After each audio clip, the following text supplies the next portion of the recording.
大家好，今年我们家这个黄皮啊，好像长得不是很好，根本就不能吃，都坏了。看一下，这些都不行了，都没怎么长出来，而且今年长得特别少。以前这个地方有很多棵的，都砍掉了，现在都放其他东西。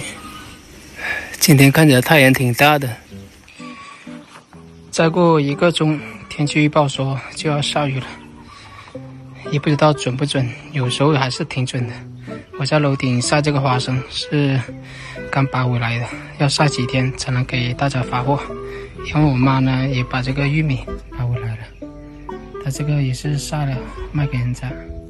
这个不是甜玉米啊，我妈说现在价格几毛钱一斤，都不到1块钱。之前有一些朋友下单了这个花生啊，应该等了好长一段时间。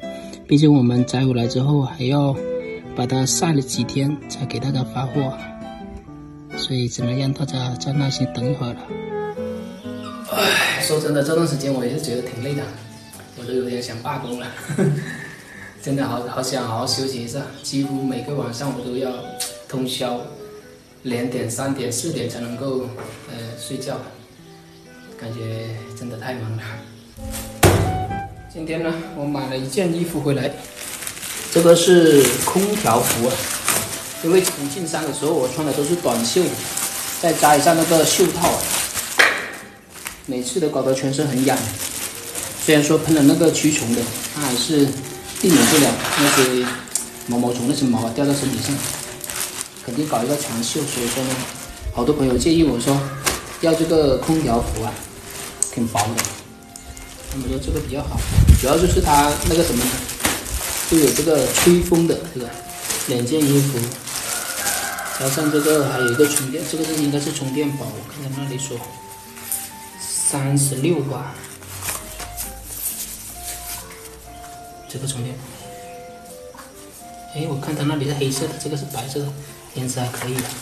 这件像不像那个工厂的那种服饰？它是有反光贴的。挺薄的这种衣服，夏天穿刚合适。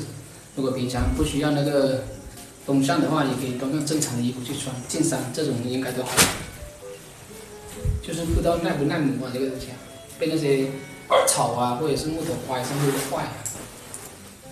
这个迷彩这样，看一下合不合身，还可以啊，不长也不短，刚刚好。穿起来蛮舒服的。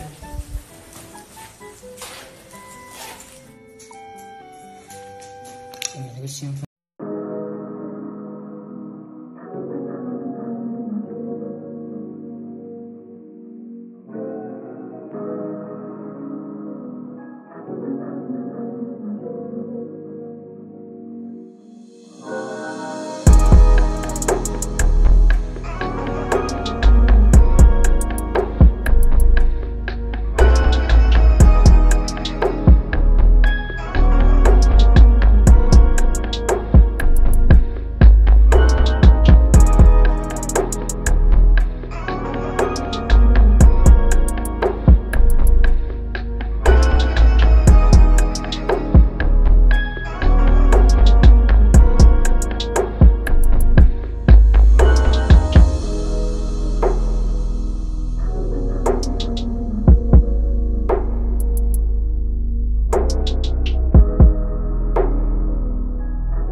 跟大家分享一下这个衣服怎样，穿着是还可以啊。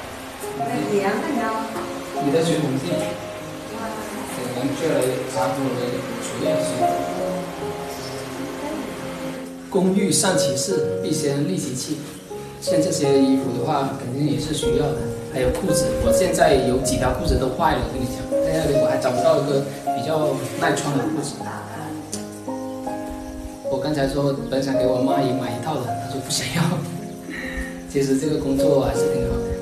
那好了，有这个衣服，我们以后经常也方便了。视频就到这里，再见。